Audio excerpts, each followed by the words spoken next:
এই যে একটি গোলাপ, এটা কালকে অফিস থেকে আসার পথে একটু লেট হয়ে গিয়েছিল। এই যে গোলাপটি, এটা 50 টাকা দিয়ে কিনলাম। আর এটা হচ্ছে এই মোরগটা 10 টাকা, মানে 60 টাকা আমার ইনভেস্ট হলো গতকাল। বাসায় যখন আসলাম তখন আপনার ভাবিকে গোলাপটা প্রপোজ করলাম। Teddy day, chocolate day, kiss day কোনো কিছুই দেওয়া হয়নি। সো কালকে যখন রাত করে বাসায় ফিরছিলাম তখন এটা দেখে মনে পড়লো যে একটা নিয়ে নিই। যখন বাসায় এসে তাকে প্রপোজ করলাম এবং বললাম, will you stay forever with me for rest of your life, তখন সে এত খুশি হলো আর বারবার বলতে লাগলো yes yes yes yes yes yes.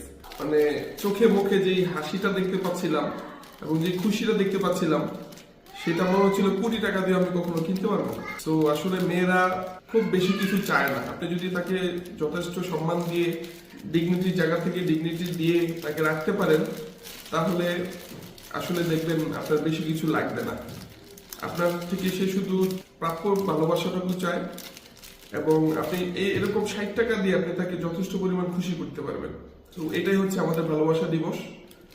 আর গোপন কথাটা হইল, যে সুনামটা কইলাম আসলে এত খুশিও হয় নাই, বাড়ায় কইলাম বুঝছেন, ডায়েরির মতো একটু ফার্ম দিলাম, ফার্ম। Happy Valentine's day.